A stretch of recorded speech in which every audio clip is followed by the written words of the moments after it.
Hey, what's up? Are you ready to learn some things that you can apply to your employer brand strategy in 2024? Okay, good, because I'm ready to tell you. We're talking about humor in employer branding this week, and what better way than to go back in history and look at some of the standout examples and really dissect what it means to take a humorous approach in employer branding. Let's dive in. So let's consider the use of humor in communication for a second. In 2020, the Stanford Graduate School of Business released a really interesting podcast. I suggest you all go check it out. It's called Make Him Laugh. It turns out that humor does more than just make people laugh. It can diffuse tension. It can help you connect with your audience. It can be very compelling. It's just a really, really great tool to weave into an employer brand strategy to connect a little bit differently. In the podcast, one of the things that they point out is it also really makes you stand out. So if you're thinking about who you are in your sector and who you are to your talent, and you want to make a bold stand and take a bold approach, consider humor. Consider finding a way to integrate humor into your communication and content strategy. I'm not saying that there's not great contemporary examples of humor used in employer branding, but if we go back to 2014 and 2015, that's when the two examples we're going to look at today were released. There was just more of a it seemed a willingness to go into that territory and take a little bit of a risk and experiment with comedy and employer branding. And it could be because we're in a massive epochal shift within our workforce, and we have all of these accelerations, and we're looking at completely new talent pools and shifting skill sets, and there just may not be that appetite to delve into the creative marketing of your employer brand. Maybe there are more bottom of the funnel concerns right now. Another thing that I think it could be about are just holding fast to outdated notions of professionalism, right? Like taking a comic stance on something or making a joke.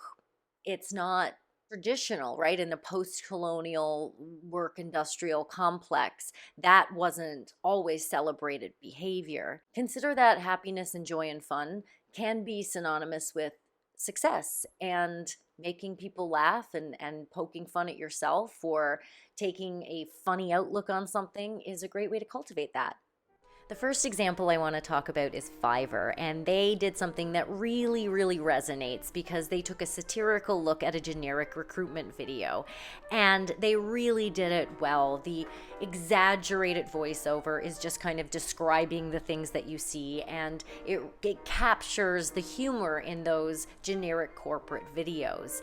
They talk about, how they have their token longboard bro and how they have an inspiring workplace. But the best part is the last line when they say, if you're good, you can work anywhere. If you're great, come work for Fiverr. That ties the concept together and lets the audience know why we're taking this humorous approach.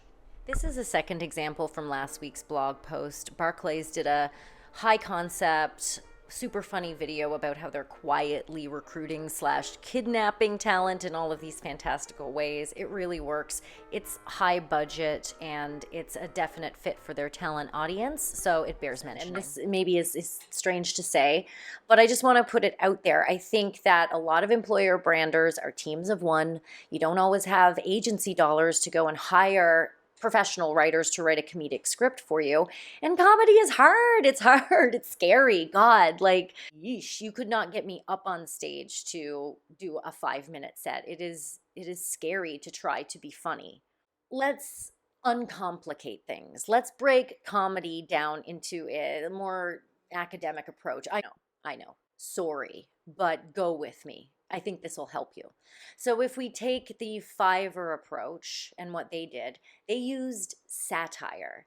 And satire is a relatively low-hanging fruit comedy mechanism to achieve.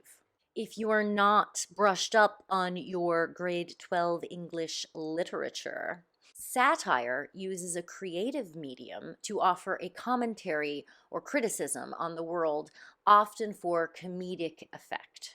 The secret ingredient to great comedic satire are frustrating common experiences because it connects and it gets somebody to say, oh my God, yes, yes, me too. You want that. That's the moment of connection. Fiverr took the frustrating common experience of having to watch a generic recruitment video and they flipped it on its head and they made it work for them. In executing a satirical approach, they effectively ensured that the audience sees them as one of us. Oh, you get it too. Oh, you understand too. It's an incredibly impactful and effective way to connect with people.